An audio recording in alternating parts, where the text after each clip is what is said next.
형님 근데 옷이 그게 뭐예요? 이거 첫 번째 유튜브 영상 너무 많은 분들이 봐주시고 구독도 많이 해주시고 그래서 고마워서 제가 감사의 뜻으로 이거 한번 맞춰봤는데 문PD 잘 어울려?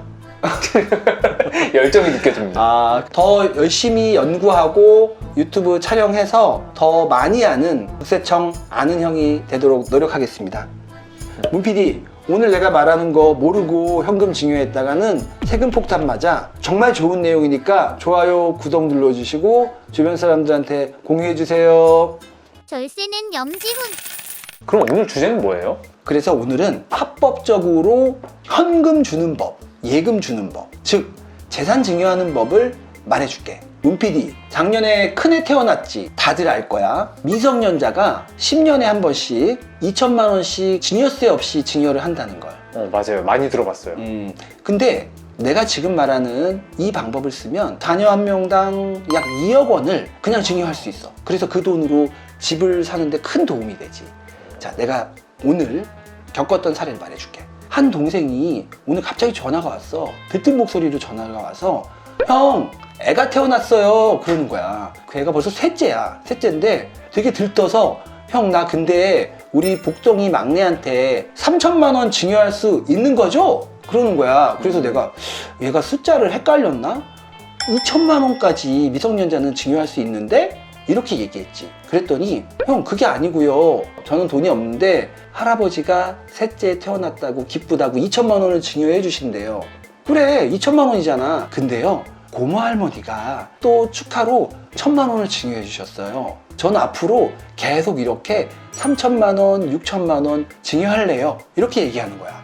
그래서 나도 아는 내용이야. 기타 친족은 또 10년에 한 번씩 1천만 원을 증여할 수 있는데 이 친구는 그거를 태어나자마자부터 실천하고 있는 거야. 그래서 보통의 경우에는 증여를 다른 유튜브에서는 이렇게 얘기해. 태어나자마자 2천만 원을 본인이 돈이 없으면 할아버지를 동원해서라도 2천만 원 증여하세요. 그래서 1살 때 2천만 원, 11살 때 2천만 원, 그리고 21살에 5천만 원, 그 다음에 31살에 5천만 원, 이렇게 토탈 31살까지 1억 4천만 원을 증여하라고 안내하지. 이 동생 논리에 의하면 1살 때 3천만 원, 11살 때 3천만 원, 21살 때 6천만 원, 31살 때 6천만 원, 총 1억 8천만 원을 31살 때까지 세금 안 내고 증여할 수 있다는 거지.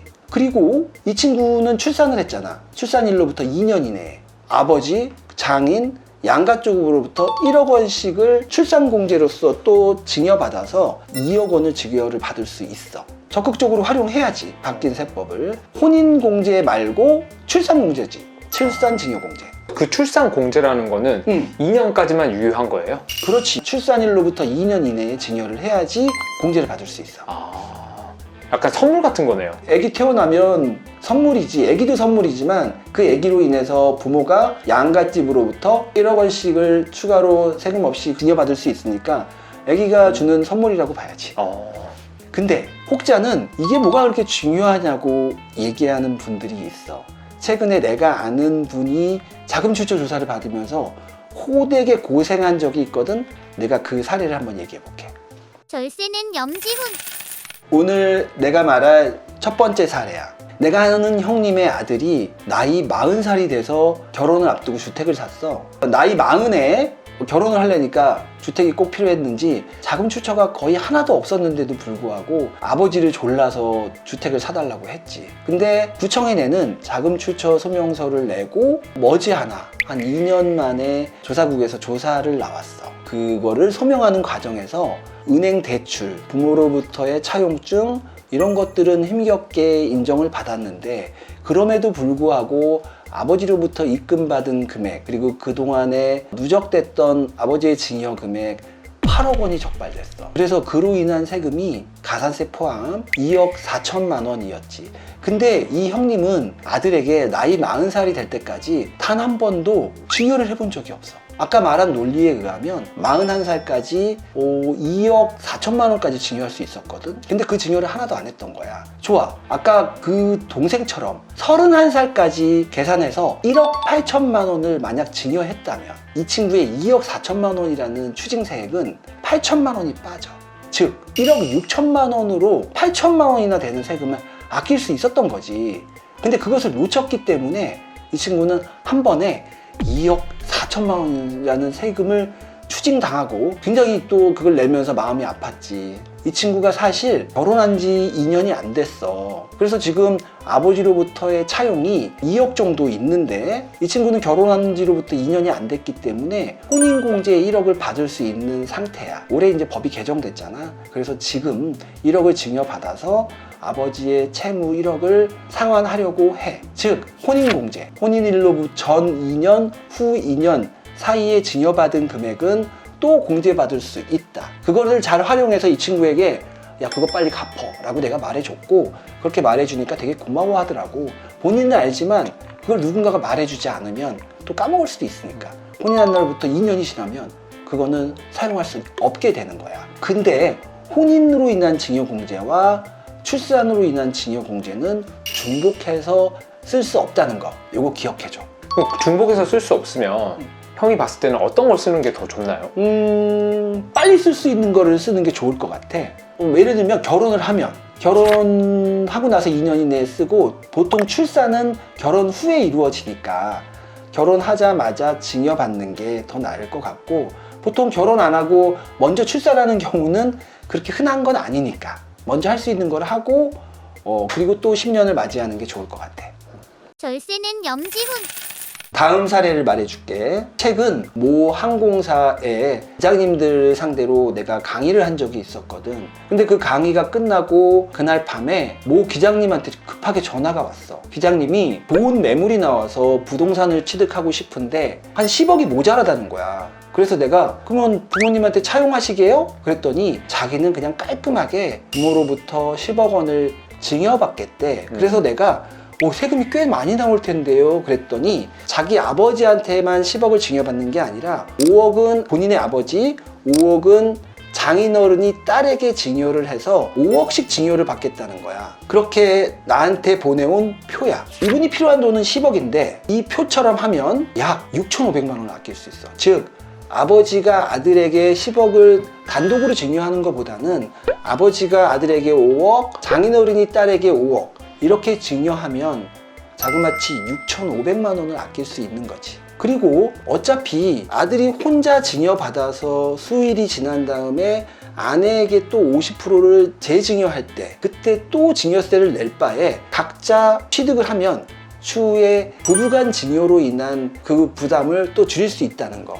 그거는 또 하나의 이득이기도 해. 물론 여기서 주의할 게 있어. 아버지는 10억이 있는데 장인은 한 푼도 없다면 그런 경우에까지 아버지가 장인한테 5억을 보내서 이런 꼼수를 부린다면 세무서에서 더 큰 추징세액으로 돌아올 거야. 즉 아버지와 장인 모두 그 정도의 여유가 있는 경우에만 활용해야 된다는 거. 이 점 유의해. 근데 왜 5억씩 나눠서 증여를 하면 그게 절세가 되는 건가요? 아버지가 아들에게 혼자 증여하면 증여공제에 쓸 수 있는 금액은 10년간 5천만 원이고 세율이 10억에서 5천만 원 뺀 9억 5천에 대한 세율은 유효세율이 30%야.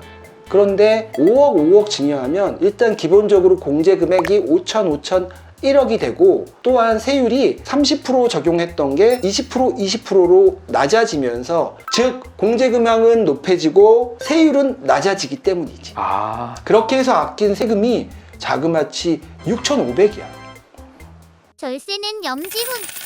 문PD, 차용증 관련된 또 하나의 사례를 말해줄게. 내가 3년 전에 조사를 하는데 부모가 자식한테 약 5억 원을 빌려줬어. 그래서 차용증을 작성을 했고 차용증 상에 4.6%의 이자를 받는다. 매년 그렇게 작성을 했지. 5억에 4.6%의 이자는 연 2,300만 원이고 이분은 5년 동안 빌려줬기 때문에 1억 1,500만 원을 서로 주고 받았어.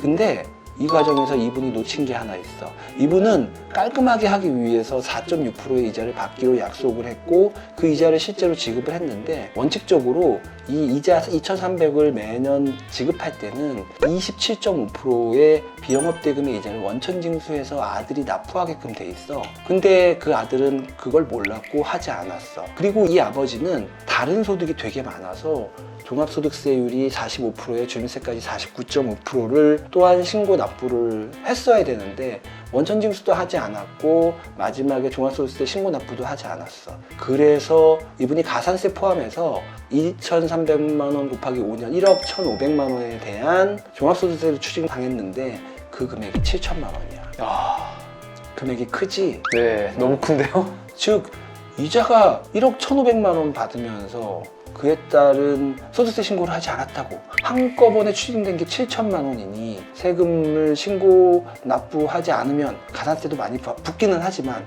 과연 이게 최선이었는가를 나는 그때 생각해봤지. 만약에 이분이 그렇게 소득세율이 높으면 이자를 4.6%로 받는 것만이 능사는 아니야. 만약 이분이 무이자로 2,300만 원을 주지 않았다면 어떻게 됐을까? 물론 자식에게 증여세 문제가 생기지만 그 전에 차용증은 작성하고 이자는 소액이라도 줘야 된다. 즉 10만 원이라도 보내줘야 맞아. 근데 극단적으로 이분이 그래 매달 10만 원 정도 줬다고 생각할게. 그러면 거의 2,300만 원에 해당하는 매년 증여세가 붙어. 5년이면 1억 1,500만 원을 아들이 부모로부터 증여받은 게 되고 그에 따른 증여세가 10년 이내에 다른 증여가 없다면 650만 원이야. 즉 아까 종합소득세 신고를 하지 않아서 추징당한 세금이 7천만 원이라고 그랬는데 무이자로 해서 내지는 10만 원 작게 받아서 그렇게 했을 때 증여세가 훨씬 싸게 되는 거지. 그래서 내가 여기서 말하고 싶은 건 깔끔한 세부 처리가 과연 무엇이냐. 즉 모두에게 딱 맞는 그런 절세 방법은 없어. 이 건에 있어서는 증여세를 조금 내는 게 오히려 세무적으로는 유리한 그런 건이었어. 절세는 염지훈. 다음 사례는 내가 아는 형님 사례야. 내가 아는 형님은 아들한테 강남에 30억짜리 신축 아파트를 사주고 싶었어. 근데 깔끔하게 증여하면서 사주고 싶어서 20억은 증여를 했고 10억 원은 아들 명의로 대출을 받았어.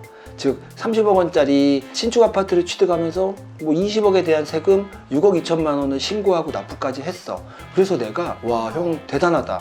형 애국자다. 내가 이렇게 칭찬까지 해줬거든. 맞아요, 진짜 그런 것 같아요. 그렇지. 네. 보통은 어떻게든 안 내려고 할 텐데 근데 그 세금이 얼마였냐면 약 6억 2천만 원이었어. 와. 그래갖고 내가 그 형한테 와, 형 진짜 훌륭해 이렇게 칭찬까지 했는데 약 5개월 후에 세무서에서 전화가 왔어. 세무서에서 신고서를 검토하던 중에 그 6억 2천만 원 그리고 취득세 약 1억 원, 즉 7억 2천만 원은 어디서 나서 냈어요? 라고 전화가 온 거야.